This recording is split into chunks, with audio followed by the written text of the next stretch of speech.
25 तारीख आज है और 24 फरवरी को पटना के एक होटल से सृजन घोटाले का एक बड़ा घोटालेबाज एनबी राजू, जो पूरे बिहार में बहुत लगातार सुर्खियों में बना रहा।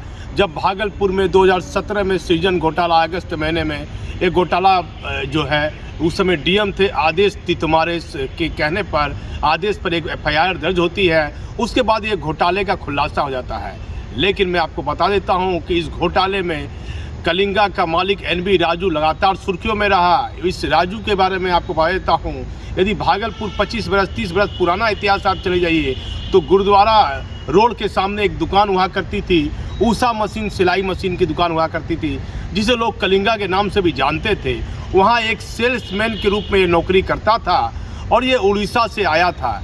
और इसके बोलने और इंग्लिश बोलने और इंग्लिश के साथ साथ हिंदी बोलने के तरीके से लोग जल्दी प्रभावित हो जाते थे। और एक सिंपल सी नौकरी करने वाला कलिंगा का मालिक अचानक अरबों का मालिक बन बैठता है और उसके दुकान पर आने वाला हर आईएएस और आईपीएस अधिकारी को वह इतनी आसानी तरीके से घर में एसी और टीवी और आधुनिक जो सामान होते हैं घर में लगने के लिए लाखों रुपए के सामान वह आसानी से अधिकारी के घर में लगा देता था। और मनोरमा देवी के संपर्क में आने के बाद जितने भी आईएएस और आईपीएस अधिकारी से कलिंगा के मालिक एनबी राजू से संपर्क थे, जिन अधिकारियों से वह उनको मनोरमा देवी से मिलवाता था। और आप देखिए, ये उड़ीसा के भुवनेश्वर जिला का रहने वाला है। इसने लगातार सृजन घोटाले में जो अवैध संपत्ति, अरबों की जो अवैध संपत्ति अर्जित की, और सीबीआई के डायरेक्टर से भागलपुर की जनता ये सवाल करती है। सीबीआई के बड़े अधिकारी सुबोध जायसवाल साहब यदि मेरी खबर देख रहे हैं तो भागलपुर की जनता ये सवाल पूछती है कि अब 5 साल इस घोटाले को हो गए, और उस बार घोटाले हो जाने के बाद जब कलिंगा का मालिक एनबी राजू अपनी संपत्ति बेचने लगा और ये मामला सीबीआई जांच कर रही थी, तो आखिर रजिस्ट्रार ऑफिस जाकर अधिकारियों से मिलकर वह संपत्ति नहीं बेच पाए। इसके लिए सीबीआई ने कोई प्रयास नहीं किया, जिसके कारण वह अपनी संपत्ति, अरबों रुपए की संपत्ति करोड़ों के भाव में बेचकर आन फान में वह उड़ीसा चला गया। और सीबीआई जैसी बड़ी बड़ी जांच एजेंसी, ईडी विभाग जैसी जांच एजेंसी देखती रही। कलिंगा के मालिक ने ये बता दिया पर्दे के पीछे से कि समर्थ को नहीं दोष गोसाई, मतलब जिसके पास सामर्थ्य है उस, देखिए एक मामूली सा सेल्समैन, बड़े बड़े भाजपा के नेताओं का नाम सृजन घोटाले में आया कि नहीं की, कई लोगों की फोटो वायरल हुई, बड़े बड़े आईएएस अधिकारियों का नाम आया।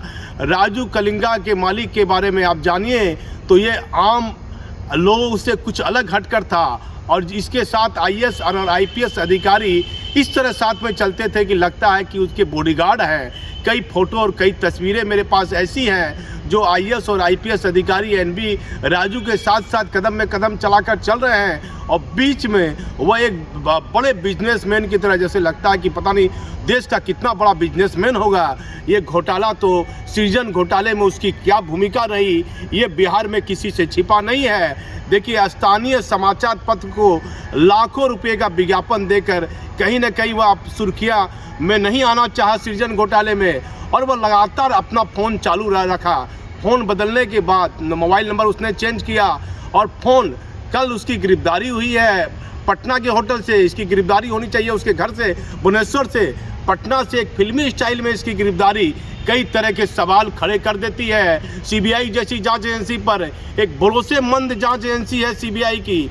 आप देखिए, एनबी राजू का दबदबा इस तरह का था कि वह स्थानीय मीडिया को लाखों रुपए का विज्ञापन देता था, और लगातार घोटाले के बाद जब उसका नाम आया तो वह सभी पत्रकारों के संपर्क में रहता था।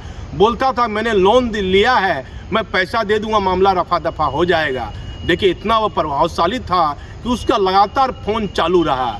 सीबीआई जैसी जांच एजेंसी इतनी भरोसेमंद है, लेकिन कहीं ना कहीं पूरे सवालों के घेरे में है। भागलपुर नहीं, पूरे बिहार की जनता आपसे पूछती है। जिस तरह पशुपालन घोटाला, आप देखिए बड़ा घोटाला हुआ, चारा घोटाला हुआ, उससे बड़ा घोटाला है सृजन घोटाला।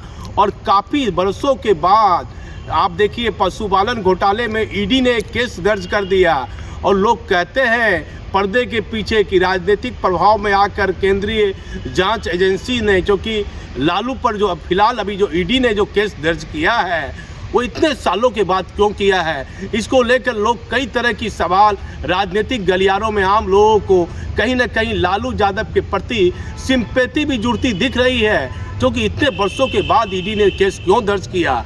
और सृजन घोटाला जो अपने आप में काफ़ी चर्चा में ये पूरे बिहार में बना हुआ है, और 5 साल लग गए एक मामूली सा सेल्समैन को पकड़ने के लिए, जिसने अरबों करोड़ों रुपए की संपत्ति इस जांच के दौरान 5 साल के दौरान भागलपुर से बेचकर इस तरह से जाता रहा जैसे पारी है। उसके बोलने का तरीका, बातचीत का तरीका अधिकारियों को प्रभावित करता था। कई ऐसे आईएएस और आईपीएस अधिकारी हैं जिनको वह 4 चक्का गाड़ी तक वह गिफ्ट में देता था। लेकिन देश में सबसे भरोसेमंद जांच एजेंसी है सीबीआई।